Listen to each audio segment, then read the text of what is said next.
The foldable iPhone might not be insanely expensive, and that's exactly what makes it shocking. Before we jump in, make sure to subscribe to the channel and hit that like button. It really helps me keep bringing you more tech breakdowns like this one. For years, everyone assumed Apple's first foldable would break price records. I mean, this is the same company behind ultra-premium products and sky-high accessories. So naturally, expectations were set somewhere around $2,400 or even higher. But now, according to recent leaks, Apple is doing something completely unexpected, pricing its foldable iPhone at around $1,999. And that number changes everything. Because $1,999 isn't just cheaper than expected, it puts Apple directly in line with its biggest competitor, the Samsung Galaxy Z Fold 7, a phone that already dominates the foldable market at that exact same price point. So the big question is, why would Apple do this? This matters because pricing is usually where Apple plays a very different game. There's almost always an Apple tax, a premium you pay just for being in the ecosystem. But this time, that premium seems missing. Instead of positioning the foldable iPhone as an ultra-luxury device, Apple appears to be treating it as a natural next step, almost like upgrading from a Pro Max model, not jumping into a completely new, expensive category. And that shift could be huge. Let's break down what the leaks are saying. The foldable iPhone is expected to start at $1,999 for the 256GB version. Then it follows Apple's usual pricing ladder, $2,199 for 512GB and around $2,399 for 1TB.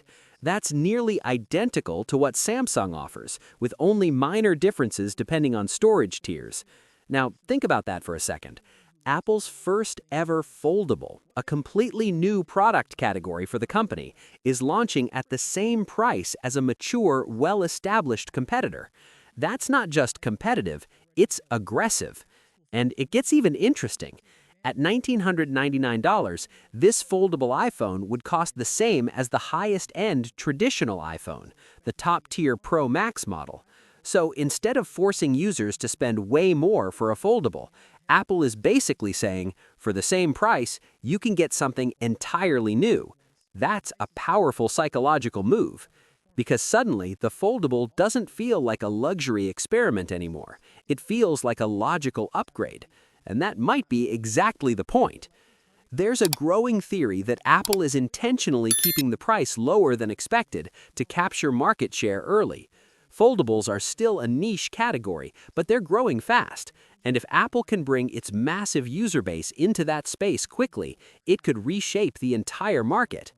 Instead of maximizing profit per device right away, Apple might be playing the long game, absorbing higher production costs now and making that money back later through services, apps, and ecosystem lock-in. It's a strategy we've seen before, just not this clearly in hardware. There's also another angle. Reports suggest Apple could position this foldable as part of a new Ultra lineup, something above the current Pro models. But instead of pricing it like a luxury experiment, they're anchoring it to a familiar price point. So when someone compares options, it's not, do I spend $1,200 or $2,400? It becomes, do I buy the best normal iPhone or the foldable version for the same price? That's a much easier decision. And honestly, it could work.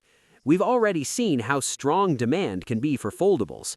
Devices like Samsung's high-end models sell out quickly at launch, even with premium pricing. So if Apple enters the market with equal pricing but stronger brand loyalty, tighter ecosystem integration, and years of anticipation behind it, demand could explode. But there's still a catch. Pricing alone doesn't guarantee success. Apple's foldable will need to deliver on durability, software experience, and actual usefulness. Foldables are exciting, but they still come with compromises, like thicker designs and potential long-term wear issues. So this isn't an automatic win. But from a strategy perspective, it's one of the most interesting moves Apple has made in years. Instead of dominating with price, they're competing directly. Instead of making the foldable feel exclusive, they're making it feel accessible, at least within the premium segment. And if these leaks turn out to be accurate, this could be the moment foldables finally go mainstream, not because they got cheaper, but because Apple made them feel normal, which, for Apple, might be the smartest move of all. What's your thoughts on this? Let me know in the comments section. See you in the next video. Take care.